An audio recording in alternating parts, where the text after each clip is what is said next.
नमस्कार, जय हिंद, वंदे मातरम। स्वागत है आप सभी का बिहार के सबसे बड़े न्यूज चैनल में। तो चलिए दोस्तों, नजर डालते हैं बिहार के मुख्य समाचारों और आज की बड़ी खबरों पर। आज प्रदेश के किसानों, गरीबों, मजदूरों, बेरोजगार युवाओं और माताओं बहनों के लिए कई अहम और राहत भरी खबरें सामने आ रही हैं। बिहार में भ्रष्टाचार, गरीबी, बेरोजगारी, बिजली और पानी से जुड़ी समस्याओं को खत्म करने के लिए मुख्यमंत्री नीतीश कुमार की सरकार बड़े फैसले लेने जा रही है। पीएम किसान सम्मान निधि की अगली किस्त कब जारी होगी, इसकी पूरी जानकारी हम आपको देंगे। इसके साथ ही आज से प्रदेश में 10 से 15 नए नियम लागू हो रहे हैं, जिनका सीधा असर आप पर पड़ सकता है। पेट्रोल, डीजल, सोना और चांदी के ताजा भाव, मौसम का हाल और सरकार की नई घोषणाओं पर भी विस्तार से चर्चा करेंगे। अगर आप बिहार के निवासी हैं तो चैनल को सब्सक्राइब जरूर करें और वीडियो अंत तक देखें ताकि किसी भी योजना के लाभ से वंचित न रहें। 1. केंद्र सरकार ने प्रधानमंत्री किसान सम्मान निधि योजना के तहत बिहार के लगभग 80 लाख से अधिक पंजीकृत किसानों के लिए 22वीं किस्त जारी करने की प्रक्रिया शुरू कर दी है। इसके लिए डेटा अपडेशन का कार्य पूरा हो चुका है। सरकार ने निर्देश दिया है कि जो किसान इस योजना का निरंतर लाभ उठाना चाहते हैं, वे आज ही अपना KYC और बैंक खाता आधार से लिंक करने का कार्य पूरा करें ताकि फरवरी के अंत तक राशि सीधे खाते में आ सके। बिहार शिक्षा विभाग ने शिक्षक भर्ती के अगले चरण यानी BPSC TRE 4.0 के लिए कमर कस ली है। विभाग ने राज्य भर के विभिन्न विद्यालयों में रिक्त पड़े 44,000 से अधिक पदों का पूरा विवरण तैयार कर लिया है। उम्मीद जताई जा रही है कि इस सप्ताह के अंत तक बिहार लोक सेवा आयोग द्वारा इन पदों के लिए आधिकारिक अधिसूचना जारी कर दी जाएगी, जिससे लाखों शिक्षक अभ्यर्थियों को रोजगार का एक और बड़ा अवसर प्राप्त होगा।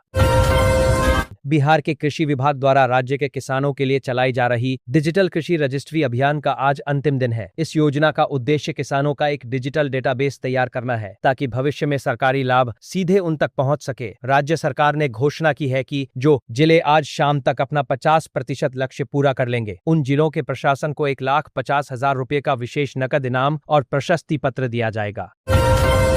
खाद्य एवं उपभोक्ता संरक्षण विभाग ने राशन कार्ड धारकों के लिए एक महत्वपूर्ण चेतावनी जारी की है। विभाग के अनुसार जिन लाभार्थियों ने अब तक अपने आधार कार्ड को राशन कार्ड से लिंक नहीं कराया है, उन्हें भविष्य में अनाज मिलने में कठिनाई हो सकती है। ऐसे सभी लोग आज अपने नजदीकी कॉमन सर्विस सेंटर या जन वितरण प्रणाली की दुकान पर जाकर मुफ्त में आधार सीडिंग की प्रक्रिया पूरी कर सकते हैं ताकि उनका राशन कार्ड सक्रिय बना रहे।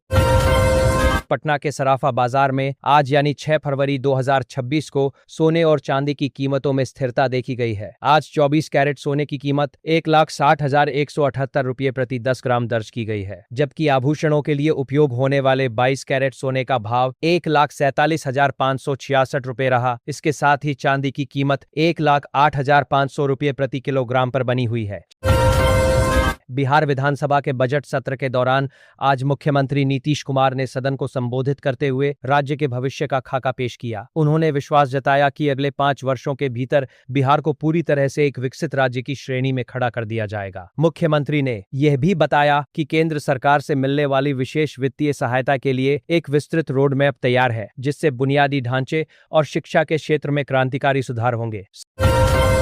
विधानसभा परिसर में आज विपक्षी दलों ने जोरदार प्रदर्शन किया। विपक्ष के नेता तेजस्वी यादव ने बिहार लोक सेवा आयोग द्वारा आयोजित मुख्य परीक्षाओं में पारदर्शिता की कमी और हालिया विवादों को लेकर सरकार को घेरा। उन्होंने मांग की कि छात्र हितों की रक्षा के लिए राज्य में एक कड़ा कानून बनाया जाए ताकि भविष्य में किसी भी परीक्षा में धांधली की कोई गुंजाइश न रहे। इस दौरान विपक्ष ने सदन की कार्यवाही में भी इस मुद्दे को प्रमुखता से उठाया।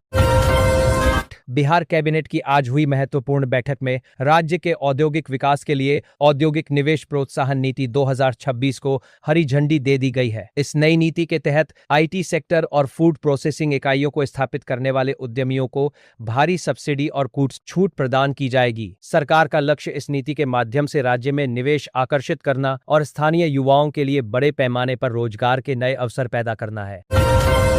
विधानसभा अध्यक्ष ने राज्य सरकार को किसानों के हित में एक महत्वपूर्ण निर्देश दिया है। उन्होंने कहा है कि बिहार में मक्का की खेती बड़े पैमाने पर होती है, इसलिए इसकी खरीद की मौजूदा व्यवस्था की गहन समीक्षा की जाए। सरकार को ये सुनिश्चित करना चाहिए कि हर किसान को उसकी फसल का उचित न्यूनतम समर्थन मूल्य समय पर मिले और बिचौलियों की भूमिका को पूरी तरह समाप्त किया जाए ताकि किसानों की आय में वृद्धि हो सके।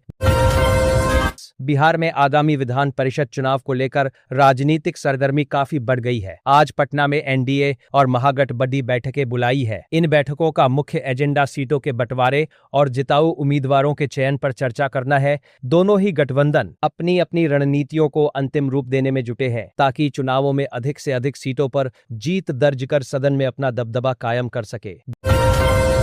आमस दरभंगा एक्सप्रेसवे के निर्माण कार्य में आज एक बड़ी प्रगति देखने को मिली है। बिहार के इस पहले उत्तर दक्षिण कनेक्टिविटी वाले एक्सप्रेसवे के लिए पुलों के स्ट्रक्चर बनाने का काम अब तेज कर दिया गया है। निर्माण कंपनी ने दावा किया है कि इस परियोजना के पूरा होने से गया और दरभंगा के बीच की दूरी महज कुछ घंटों में सिमट जाएगी, जिससे न केवल यातायात सुगम होगा बल्कि उत्तर बिहार के व्यापारिक गतिविधियों को भी एक नई दिशा मिलेगी। गंगा नदी पर निर्माणाधीन बख्तियारपुर ताजापुर महासेतु परियोजना के बचे हुए हिस्सों का निर्माण कार्य आज से पुनः गति पकड़ चुका है। इंजीनियरों की टीम ने मुख्य स्पेन को जोड़ने की प्रक्रिया शुरू कर दी है। उम्मीद है कि यह पुल साल 2026 के अंत तक पूरी तरह तैयार हो जाएगा। इस पुल के चालू होने से पटना और समस्तीपुर के बीच सीधा संपर्क स्थापित होगा, जिससे लोगों को लंबी दूरी तय करने और भारी जाम से बड़ी राहत मिल पाएगी। गंगा नदी पर निर्माणाधीन बख्तियारपुर ताजापुर महासेतु परियोजना के बचे हुए हिस्सों का निर्माण कार्य आज से पुनः गति पकड़ चुका है। इंजीनियरों की टीम ने मुख्य स्पेन को जोड़ने की प्रक्रिया शुरू कर दी है। उम्मीद है कि यह पुल साल 2026 के अंत तक पूरी तरह तैयार हो जाएगा। इस पुल के चालू होने से पटना और समस्तीपुर के बीच सीधा संपर्क स्थापित होगा, जिससे लोगों को लंबी दूरी तय करने और भारी जाम से बड़ी राहत मिल पाएगी। बिहार के मखाना उत्पादकों के लिए आज का दिन ऐतिहासिक है, क्योंकि दरभंगा में मखाना विकास बोर्ड के नए कार्यालय का विधिवत शुभारंभ किया गया है। यह बोर्ड केंद्र और राज्य सरकार के साझा सहयोग से कार्य करेगा। इसका मुख्य उद्देश्य मिथिला क्षेत्र के मखाने की ब्रांडिंग अंतर्राष्ट्रीय स्तर पर करना और मखाना किसानों को नई तकनीक व प्रशिक्षण प्रदान करना है, ताकि उनकी उपज का सही मूल्य मिल सके और निर्यात को बढ़ावा दिया जा सके। बिहार सरकार ने राज्य के एकमात्र वाल्मीकि टाइगर रिजर्व में इको टूरिज्म को बढ़ावा देने के लिए 10 करोड़ रुपए की अतिरिक्त राशि जारी की है। इस फंड का उपयोग जंगल के भीतर नए नेचर ट्रेल विकसित करने, पर्यटकों के रुकने के लिए आधुनिक इको कॉटेज बनाने और वन्य जीवों की सुरक्षा व्यवस्था को और मजबूत करने के लिए किया जाएगा। इससे न केवल पर्यटन बढ़ेगा बल्कि स्थानीय लोगों को रोजगार भी मिलेगा। पटना मेट्रो रेल परियोजना के तहत आज टनलिंग कार्य का एक और महत्वपूर्ण मील का पत्थर हासिल किया गया है। पटना जंक्शन से मोइनुल हक स्टेडियम तक जाने वाली सुरंग की खुदाई का काम अपने अंतिम चरण में पहुंच गया है। मेट्रो रेल निगम के अधिकारियों के अनुसार सुरंग निर्माण का यह हिस्सा काफी चुनौतीपूर्ण था, लेकिन तकनीकी विशेषज्ञों की देखरेख में इसे सफलतापूर्वक पूरा किया जा रहा है, जिससे शहर के भीतर मेट्रो के परिचालन का रास्ता साफ होगा। पटना जिले के पुनपुन और फुलवारीशरीफ इलाकों में किसानों की सुविधा के लिए 2 नई आधुनिक थोक मंडियां स्थापित करने के प्रस्ताव को वाणिज्य विभाग ने अपनी मंजूरी दे दी है। इन मंडियों में कोल्ड स्टोरेज और प्रोसेसिंग यूनिट जैसी सुविधाएं उपलब्ध होंगी, जिससे किसान अपनी उपज को खराब होने से बचा सकेंगे और सीधे बड़े व्यापारियों को बेच सकेंगे। इससे राजधानी और आसपास के इलाकों में सब्जियों और फलों की आपूर्ति व्यवस्था काफी बेहतर हो जाएगी। ग्रामीण क्षेत्रों में रहने वाले लोगों के बेहतर स्वास्थ्य प्रबंधन के लिए आज से आयुष्मान भारत योजना के तहत डिजिटल हेल्थ कार्ड बनाने का एक विशेष अभियान शुरू किया गया है। बिहार के सभी 534 प्रखंडों में आज शिविर लगाए गए हैं, जहां लोग अपना विवरण देकर डिजिटल कार्ड बनवा सकते हैं। इस कार्ड में मरीज का पूरा मेडिकल इतिहास सुरक्षित रहेगा, जिससे भविष्य में इलाज के दौरान डॉक्टर को पुरानी बीमारियों को समझने में आसानी होगी।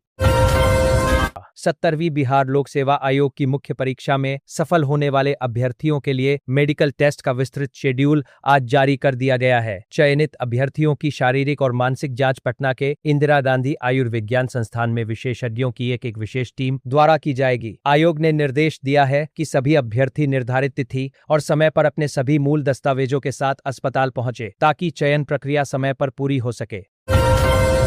पटना के ऐतिहासिक गांधी मैदान में आज से 3 दिवसीय मिलेट महोत्सव का आगाज हुआ है। इस महोत्सव में मोटे अनाजों जैसे रागी, बाजरा और ज्वार से बने विभिन्न खाद्य उत्पादों के दर्जनों स्टॉल लगाए गए हैं। कृषि विभाग का उद्देश्य लोगों को पोषण के प्रति जागरूक करना और इन फसलों की खेती करने वाले किसानों को एक बड़ा बाजार उपलब्ध कराना है। आम लोग यहाँ इन अनाजों के फायदे जान सकते हैं और खरीदारी कर सकते हैं।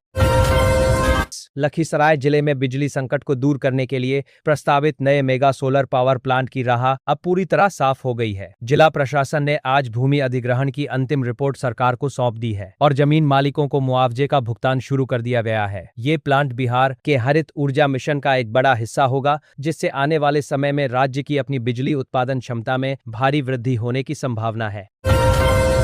पटना विश्वविद्यालय प्रशासन ने शैक्षणिक सत्र 2025-26 के लिए विभिन्न स्नातक और स्नातकोत्तर पाठ्यक्रमों की वार्षिक परीक्षाओं का फाइनल कैलेंडर आज अपनी आधिकारिक वेबसाइट पर जारी कर दिया है। विश्वविद्यालय ने स्पष्ट किया है कि परीक्षाएं समय पर आयोजित की जाएंगी और परिणाम भी निश्चित अवधि के भीतर घोषित किए जाएंगे, ताकि छात्रों का सत्र लेट ना हो। छात्र अपना विस्तृत परीक्षा कार्यक्रम आज ही डाउनलोड कर लें। पूर्णिया के स्थानीय स्टेडियम में आज से राज्य स्तरीय एथलेटिक्स मीट का भव्य शुभारंभ हुआ है। इस प्रतियोगिता में बिहार के सभी 38 जिलों से आए लगभग 1500 से अधिक युवा खिलाड़ी हिस्सा ले रहे हैं। अगले 4 दिनों तक चलने वाले इस खेल उत्सव में दौड़, लंबी कूद और गोला फेंक जैसी विभिन्न प्रतिस्पर्धाएं आयोजित की जाएंगी। उत्कृष्ट प्रदर्शन करने वाले खिलाड़ियों को राष्ट्रीय स्तर की प्रतियोगिताओं के लिए विशेष प्रशिक्षण और छात्रवृत्ति दी जाएगी।